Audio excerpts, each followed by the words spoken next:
Hey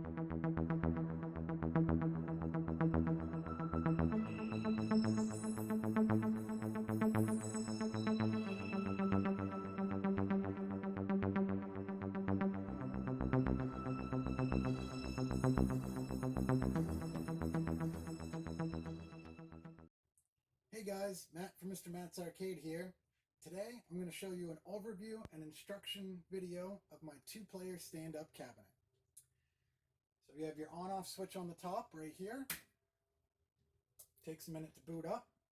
Here is your player 1 side. Here is your player 2 side. Player 1 start, player 2 start, pause/exit. This particular cabinet has pretty much all the upgrades. So it has your trackball upgrade in here. There's over 100 trackball games, I believe. This one also has the gamepad upgrade, which includes 2 USB ports on the front that you plug in to PlayStation style USB gamepads, which can be used for either players 1 and 2 instead of the buttons and joysticks, or with the buttons and joysticks for players 3 and 4. This one also has the deluxe coin door upgrade. And inside the coin door, right here on the side, is your volume.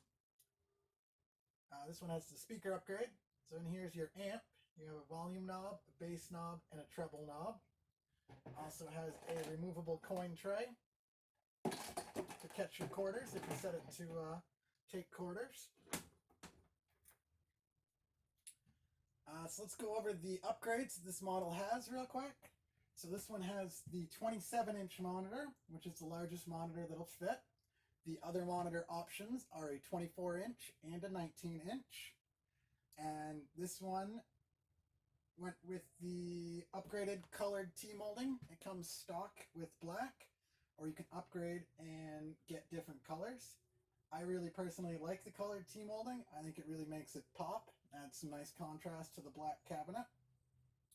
My arcade cabinets can be made out of black or white. Occasionally I have wood grain as well. This one also has the graphics kit.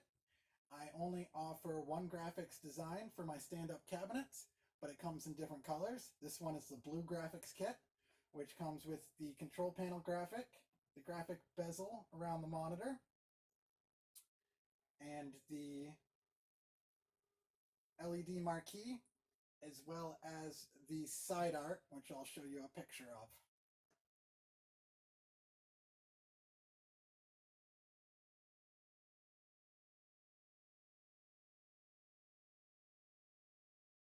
Button layout is A, B, C, D, E, F. Loads up to the game selection screen. To navigate the game selection screen, you go up or down on the joystick to go game by game, or left or right to go page by page. You can also hold it to scroll quicker. So I'm going to bring you in to give you a closer look as we go through the menu. So to navigate the game selection screen, you can go up or down on the joystick to go game by game, left or right to go page by page. You can hold one of the directions to scroll quicker. The other way to find a game is you press the player 1 start button, which is on the front of the machine, and that brings up this menu over here. In this menu, it has recent games, so it lists the recent games that you played, search by name, then it breaks it down into categories: 3D, 3 and 4 player, fighting, action, shooting, sports, and puzzle. And right down here, it tells you what controls to use. Start button will get you back to the regular game selection screen, or the A button will enter any one of these. So let's go ahead and do a search. So you press the A button, and then you can go ahead and type in the name of the game. Usually it works best if you just type in part of the name, and then go down to OK, press the A button. Then when you find a game that you want to play, either in this search menu or in the regular game selection screen, you press the A button, and that'll load your game up.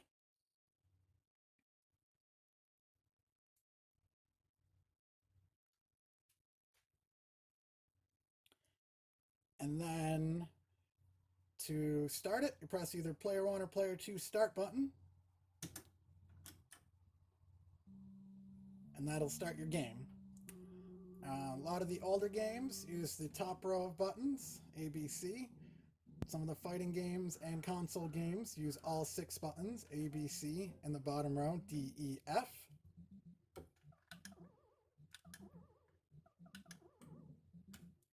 And on your front, you have a pause or exit button.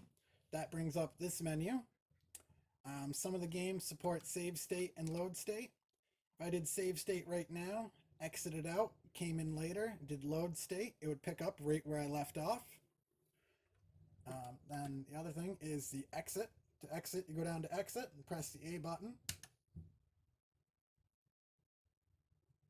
And that kicks you back to the main menu. The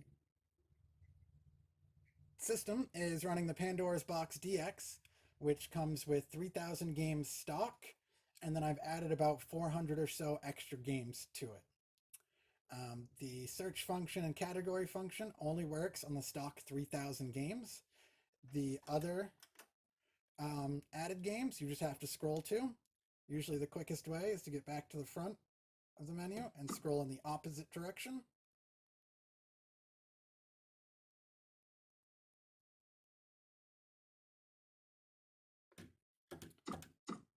So starting at 3001, here is some of the added games. A lot of these are added trackball games.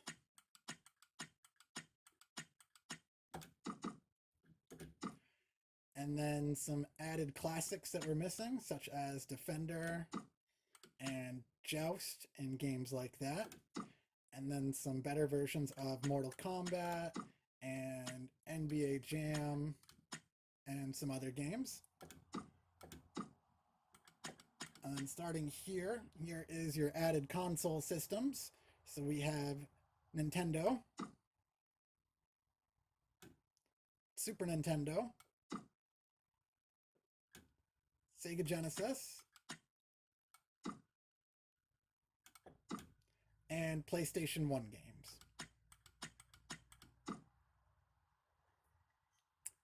So that is the general rundown of how to navigate the menu. And also, if you look down here, here's your instructions as well. Player 1 Start brings up your menu, and the C button brings up a help menu.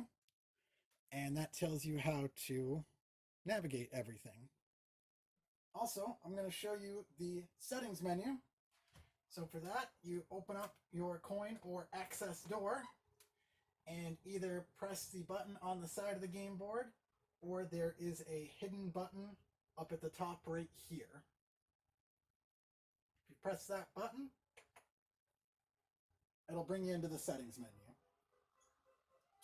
So let's take a closer look, and I'll go over the settings menu as well. All right, so here's your settings menu. There's a few things to show you in here. The first one is the I/O test. Again, it tells you how to navigate and do stuff over here in this screen. So A button will get us into the I/O test. And in the I/O test, you can go ahead and check all your buttons and joysticks. If you thought you had a button not working, you could come in here to confirm. When you press the button, it makes a noise and shows which button you pressed on the screen. It's really helpful if you're trying to diagnose some sort of issue. And start and A button goes back. And in here, we have custom button. You could rearrange the orders of the buttons if you wanted to, if you didn't like the standard layout that it came with. Just follow the on-screen instructions if you want to do that. And then you have system config. This top one is credit settings. This is where you would switch it to take quarters if you had a coin door.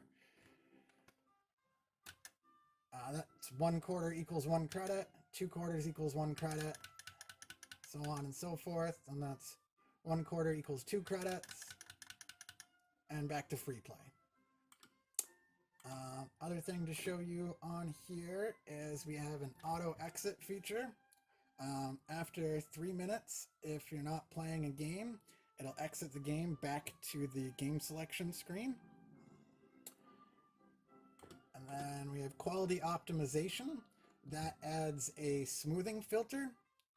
Personally, I like it. I think it looks a little bit better on LCD screens. Some people don't like it. They prefer the more pixelated original look. So that's just something you can play with. The other one is the scan line feature.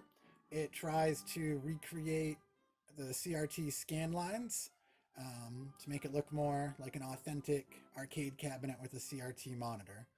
Looks good on some games it doesn't look that great, but it's just another thing you can play with. It's kind of personal preference on that one.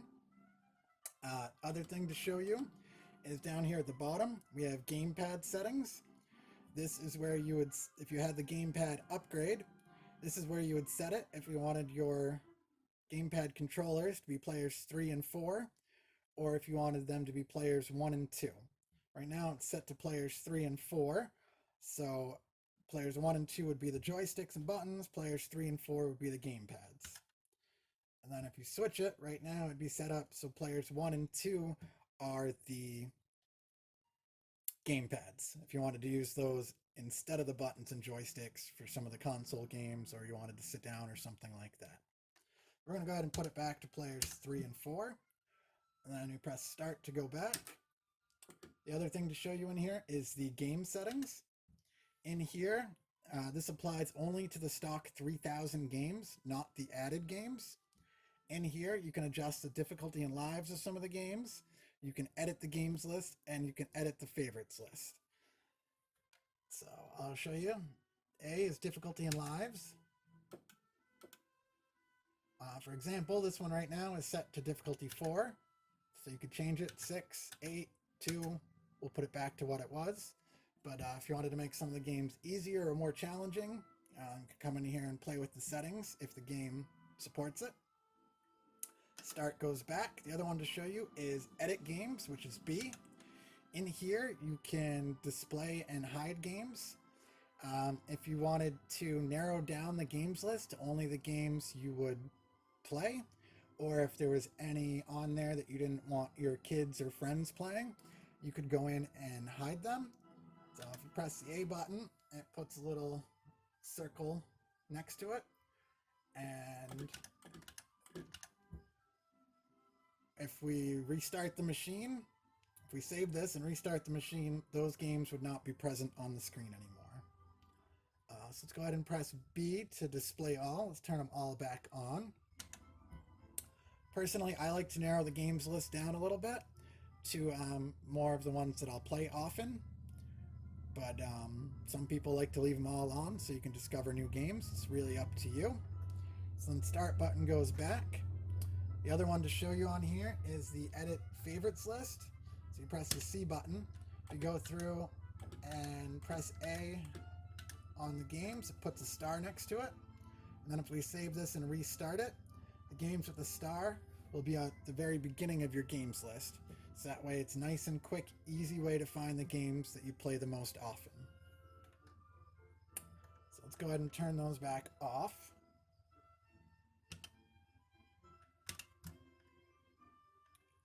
Then the start button goes back. And that's all of the game settings there. Start button will bring us back.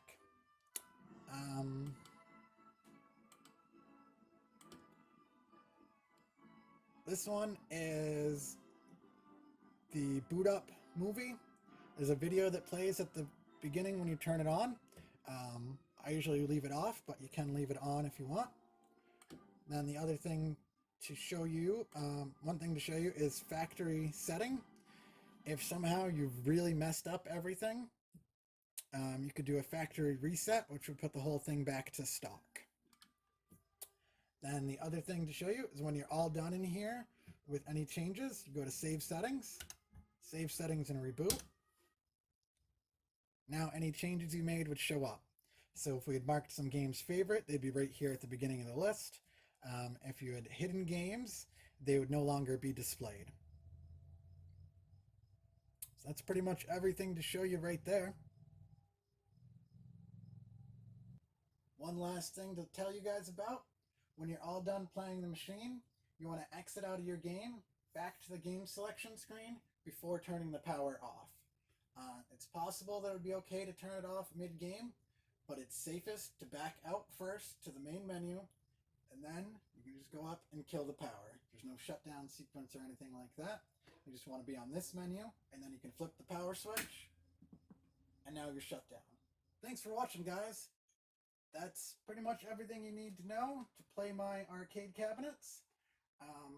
Hope you enjoyed the video. Like, comment, and subscribe. And as always, game on, my friends.